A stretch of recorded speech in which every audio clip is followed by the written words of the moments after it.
첫 번째로 맛볼 메뉴는 바로 꽈배기.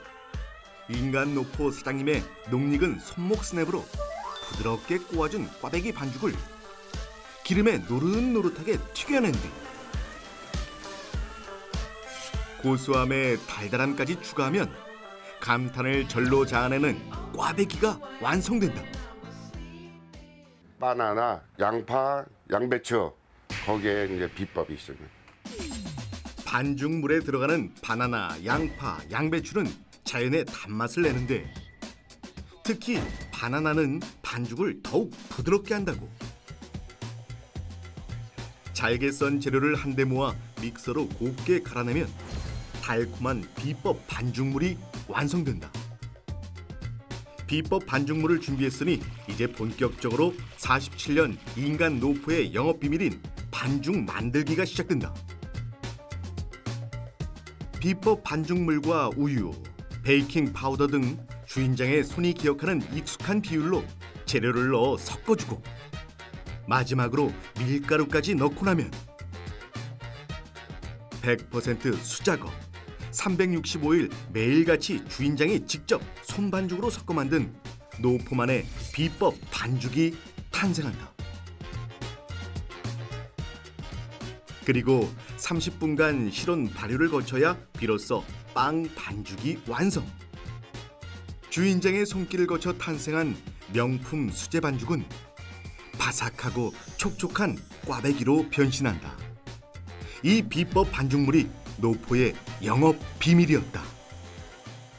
밀가루의 그 비밀은 볶는 데 있습니다. 반죽을 만들기 전 주인장이 가장 먼저 하는 작업은 바로 밀가루를 한번 볶는 것. 밀가루를 볶아 쓰는 이유가 궁금하다. 밀가루 냄새 난다는 사람들이 좀 있어갖고 그래 볶으니까 밀가루 냄새가 제거되고 괜찮더라고요. 밀가루를 볶아 특유의 잡냄새를 제거하고 체에 거르는 작업까지 거치면 노포만의 부드러운 밀가루로 재탄생.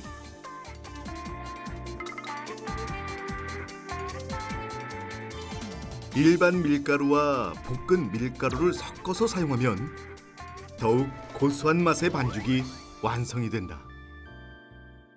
이 집의 간판 메뉴인 야채 크로켓. 다양한 재료를 넣어 맛을 낸 소를 반죽 안에 아낌없이 넣어 빚어내고 바삭함을 책임질 빵가루까지 꼼꼼히 묻히고 난 뒤 깨끗한 기름에 튀겨내면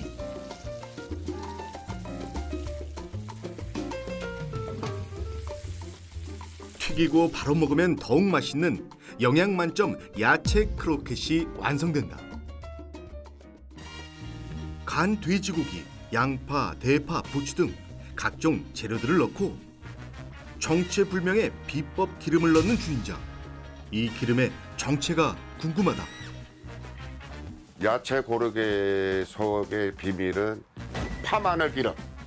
크로켓 소에 파 마늘 기름을 넣는 이유는 무엇일까? 고기가 들어가니까 이게 고기 냄새가 날 수가 있더라고. 그 기름을 쓰니까 이게 잡내가 없어지더라고. 또 맛도 향긋하고. 노포만의 레시피 전격 공개.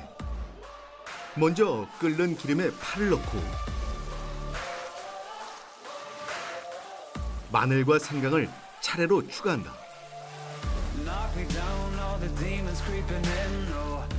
파와 마늘이 노릇노릇해질 때까지 충분히 끓이면 파, 마늘, 생강의 향이 깊게 밴 비법 기름 완성. 고기의 잡냄새를 제거하는 데 탁월할 뿐만 아니라 크로켓 소를 더욱 부드럽게 만든다고. 여기에 고소함을 담당할 들깨가루를 듬뿍 넣고 골고루 버무리면 담백하고 고소한 크로켓 소가 완성된다. 주인장의 노하우가 담긴 파, 마늘 기름이 바로 노포의 영업 비밀이었다. 저 사장님, 왜? 이 사라다빵이요. 네. 마요네즈하고 케찹인데 분명 그거거든요? 그건 맞는데 그건데 맛이 조금 달라요. 조금 다른 게 좀 들어가요, 다른 집이라. 그러니까 뭔가 고소한 맛이 나는데 네. 고소함의 정체는 바로 콩가루. 이제 고소한 맛 받치고 야채가 오래되면 물이 생기더라고. 우리가 물을 갖다 잡아주고 시간이 갈수록 채소에서 생기는 물기를 제거하는 데 탁월한 콩가루. 소소한 방법이 만들어내는 맛의 차이. 노포의 마지막 영업 비밀은 고소한 콩가루에 있었다.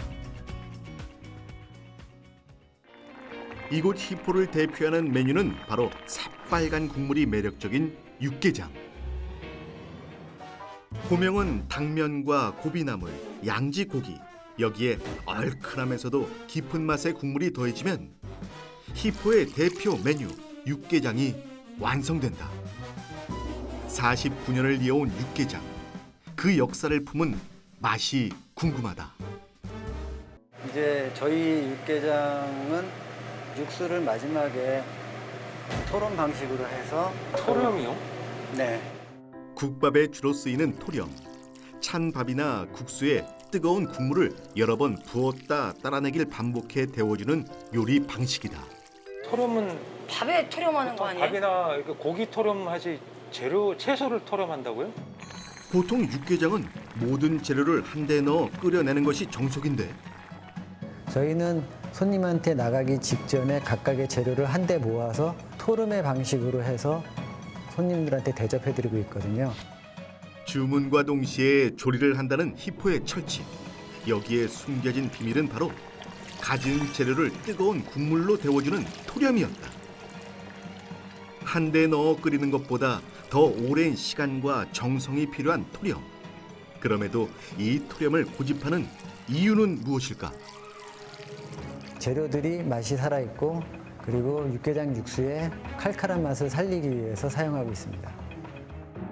재료의 식감을 그대로 살리며 국물의 얼큰함까지 잘 배어들게 하는 희포만의 비법 토렴. 이 토렴 기술이 바로 49년의 세월을 이어온 희포의 영업 비밀이었다.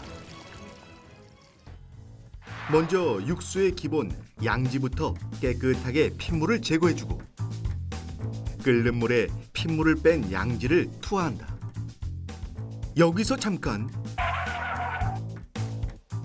고기를 삶기 전 꼭 거쳐야 할 과정이 있다는데 주인장이 조심스럽게 꺼내온 하얀 재료의 정체 과연 무엇일까? 양지고기의 핏물을 제거한 후에 연근을 갈아서 그 위에 살짝 덮어서 반나절 이상 숙성을 시킵니다. 비법 재료의 정체 그것은 바로 연근이었다. 깨끗하게 손질한 연근을 믹서기에 곱게 갈아준다. 그리곤 양지 위에 덮어 숙성시켜주는 것이 포인트. 연근에 풍부하게 들어있는 뮤신이 육질을 부드럽게 해주는 효과가 있기 때문에 꼭 거치는 과정이라고. 잡내 제거를 위한 팥뿌리, 양파, 무, 생강, 그다음에 배 껍질 등을 넣어서 같이 끓이죠. 연근에 숙성된 양지는 팥뿌리, 양파, 무, 배 껍질을 넣은 육수 주머니와 함께 3시간 이상 푹 끓여준다. 이때 팥뿌리와 양파는 고기의 잡내를 잡아주고 배 껍질은 자연스러운 단맛을 더해준다고. 배를 통째로 넣으면 국물이 탁해지기 때문에 배 껍질만 사용하는 것이 포인트. 장시간 정성으로 끓여낸 양지 육수는 체에 걸러 불순물까지 제거한다. 하지만 여기서 끝이 아니다. 육수를 만들기 위한 여정은 아직 끝나지 않았다. 양지고기와 사골을 사용합니다. 사골 육수를 일부 첨가하면은 풍미가 많이 좀 살아납니다. 양지 육수에 사골 육수까지 들어간다고 하는데 사골 역시 깨끗하게 핏물을 제거하고 뽀얗게 우러날 때까지 끓여준다. 정성스레 끓여준 양지 육수와 사골 육수를 3대 1의 비율로 섞어 사용하는 것.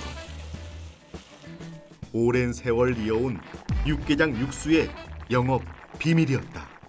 두태기름으로 기름을 내어서 같이 버무려서 사용합니다. 소의 콩팥에 붙은 두태 지방을 프라이팬에 튀기듯 구워 기름을 내준다. 이름도 생소한 이 두태 기름은 요리에 쓰일 때 특유의 고소함으로 풍미를 업그레이드 시켜주는 역할을 한다. 마지막으로 기름을 내고 남은 찌꺼기를 체에 걸러주면 히포 육개장의 영업 비밀인 두태 기름이 완성된다. 기름으로 만들면은 고소한 맛이 나고 맑고 그래서 사용하도록 하고 있죠. 완성된 두태 기름은 고춧가루, 다진 마늘, 다진 생강과 함께 버무려 비법 양념장으로 재탄생되고 양지 육수와 사골 육수를 혼합한 베이스 육수에 비법 양념장을 풀어주면 고소하면서도 깔끔한 뒷맛이 일품인 히포의 육개장이 완성된다.